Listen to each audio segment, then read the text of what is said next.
Engineer Gold Mines is focused on the exploration and development of the historic high-grade Engineer Gold Mine situated 32 kilometers southwest of Atlan, British Columbia. Engineer Gold Mines is fully permitted for surface and underground exploration with the 2019 drill program now underway. Engineer Gold Mines Limited trades on the TSX Venture Exchange, symbol EAU. For more information, please visit us at engineergoldmines.com.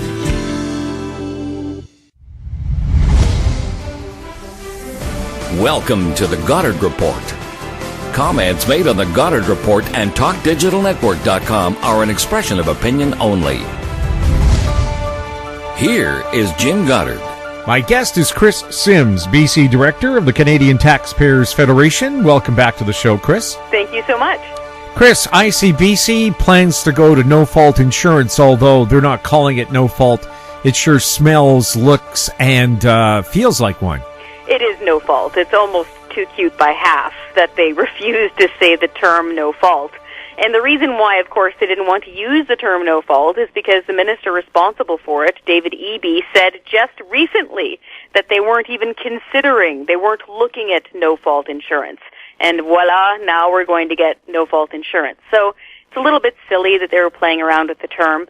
And our main concern is that this is just rotating flat tires on a wrecked car instead of giving British Columbians a bunch of new cars to choose from.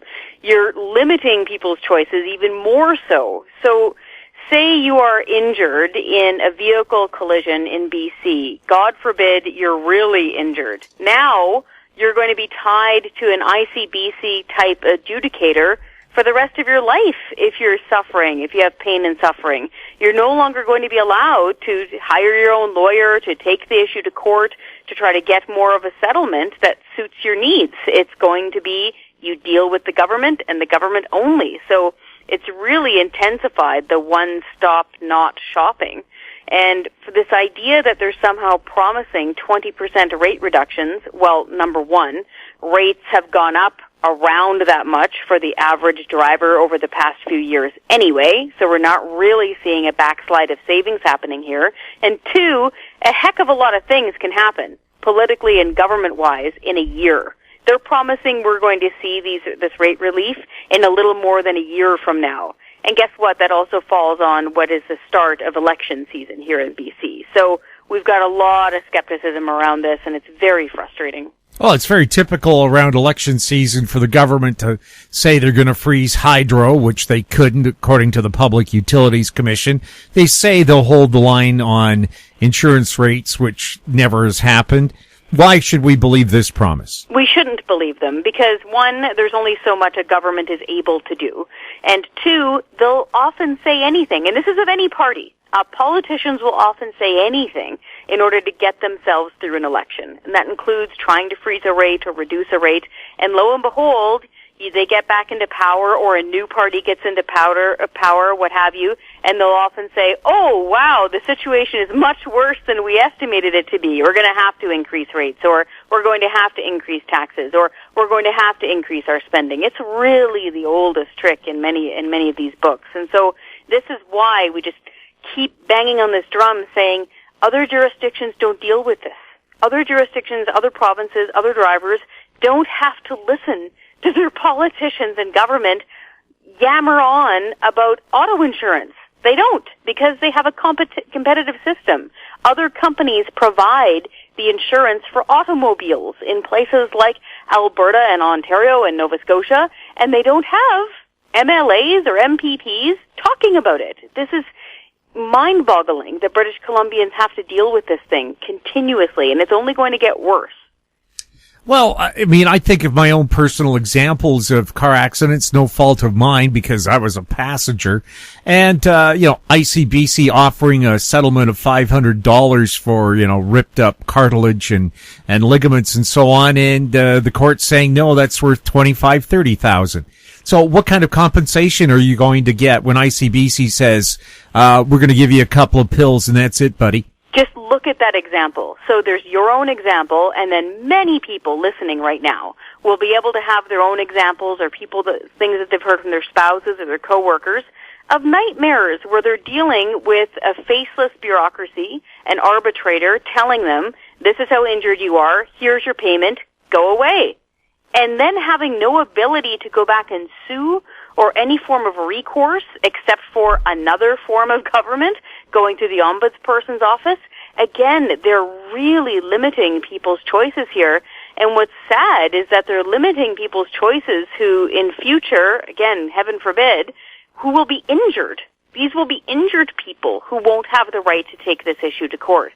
And we think sometimes that lawyers can be a very easy target. It's easy for politicians to turn around and say, hey, lawyers are taking advantage of the system because how many people are going to argue with them there? Lawyers are often unpopular people until you need one, until it's you who is suffering, until it's you whose life has been turned upside down. And then they're your best friends in the world because they can act as your advocate at court.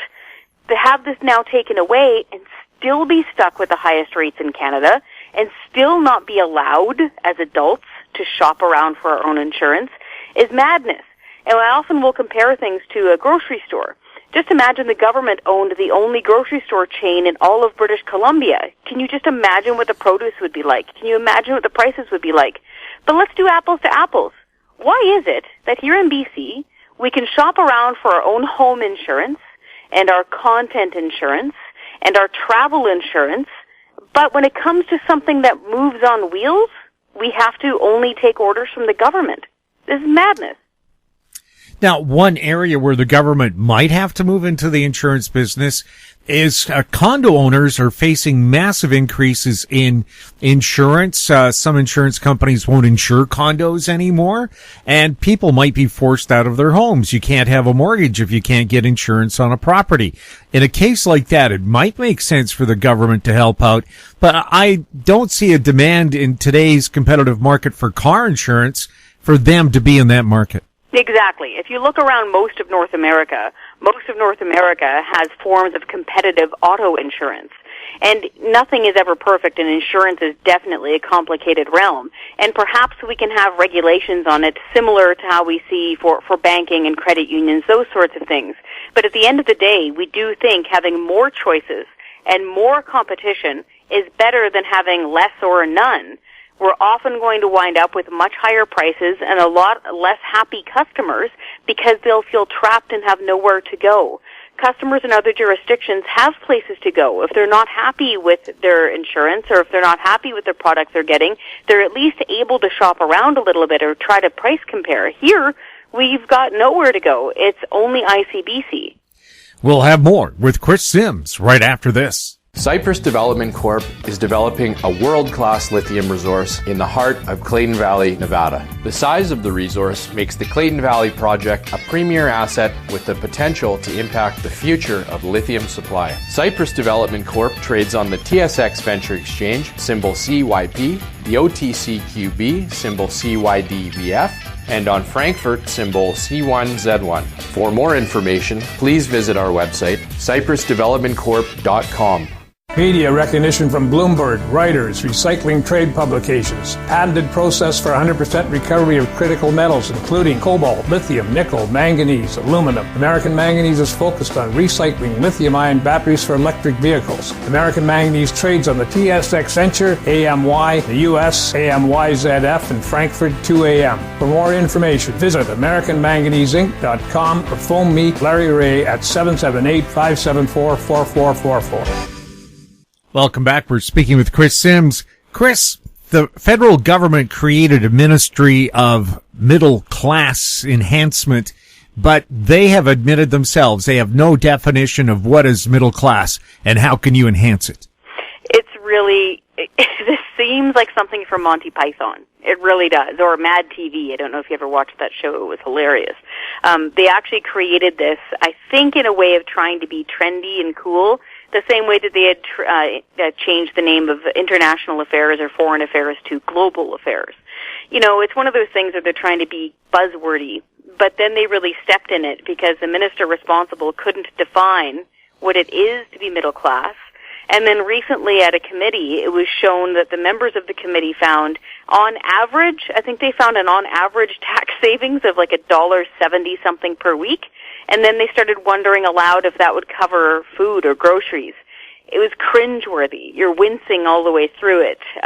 This is an example of when ministries and departments, as well-intentioned as they might be when they're first dreamed up by or named by the Prime Minister and his staff, they really have to connect to reality. And in this case, it certainly does not connect to reality. They can't even define what the name of their ministry means.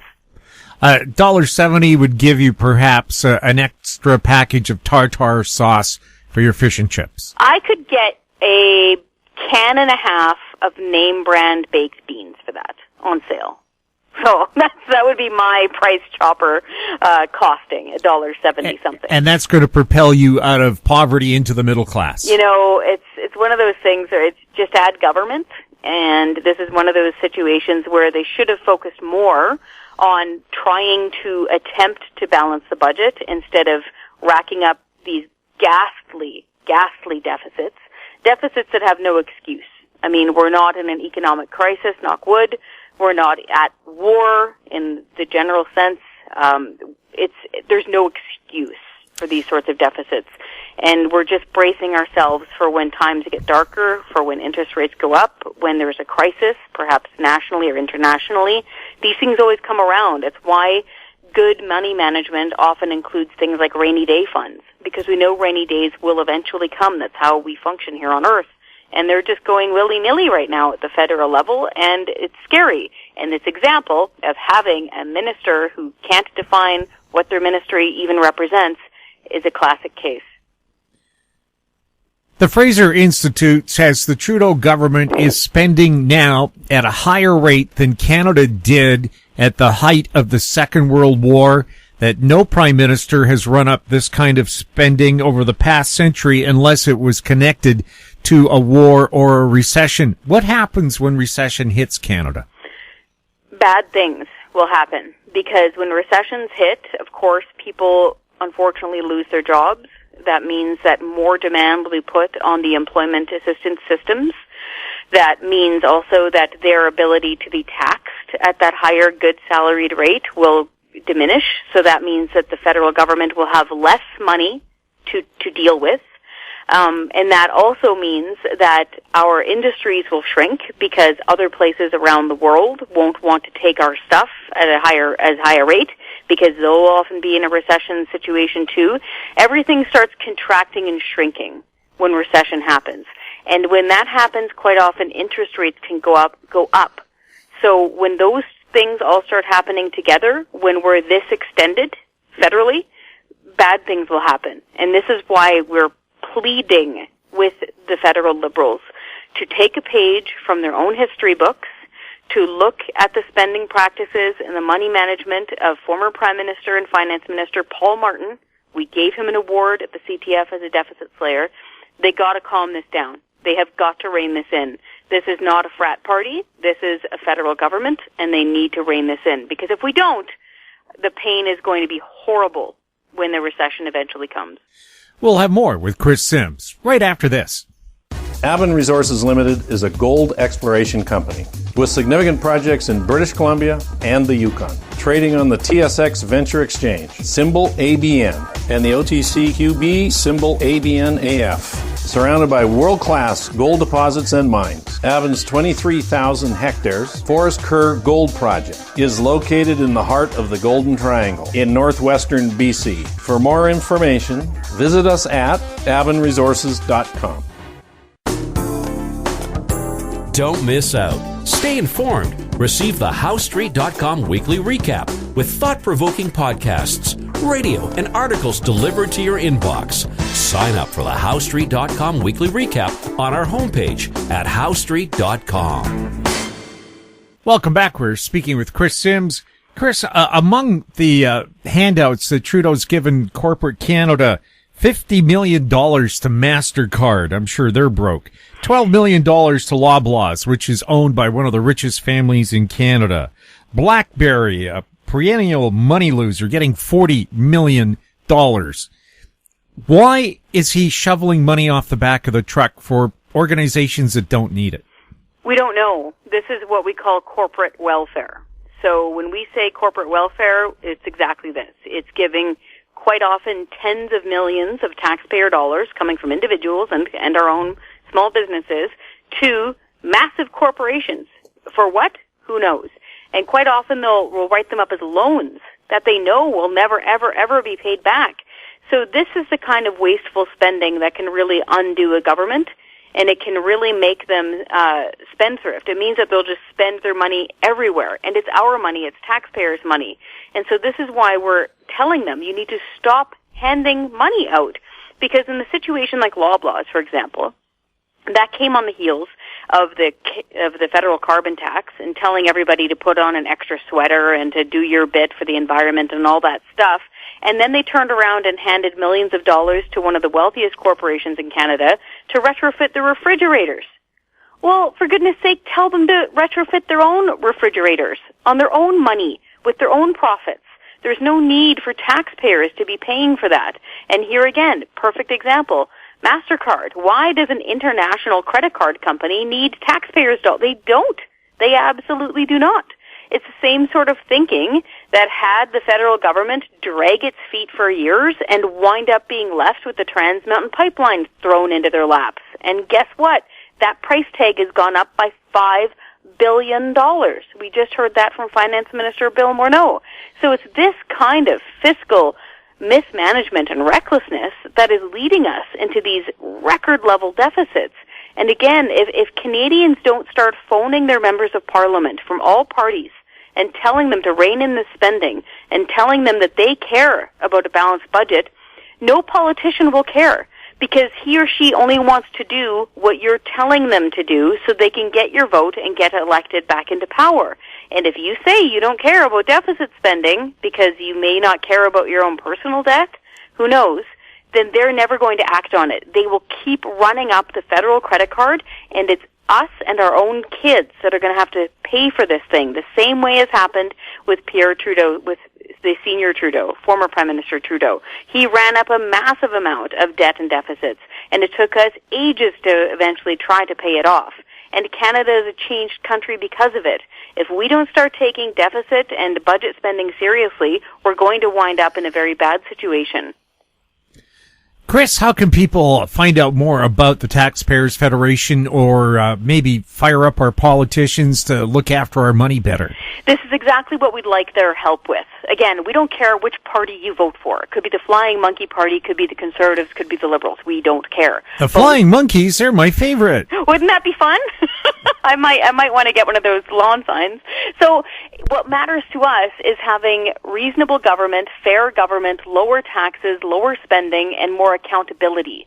And that goes across party lines. So if you could please go to our website, we have an entire resource center there.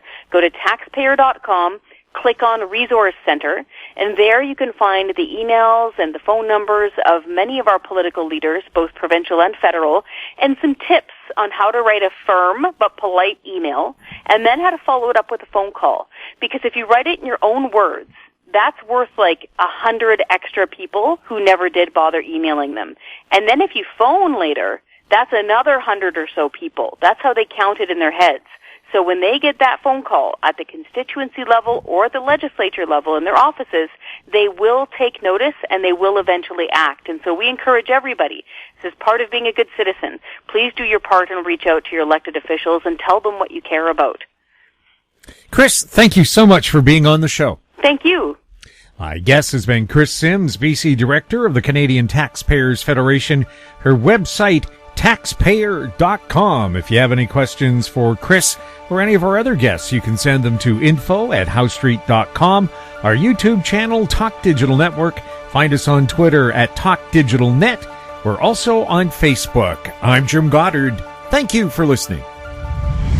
Comments made on HowStreet.com radio are an expression of opinion only and should not be construed in any matter whatsoever as recommendations to buy or sell any financial instrument at any time. Available online at TalkDigitalNetwork.com. HowStreet.com radio is a production of HowStreet Media Incorporated.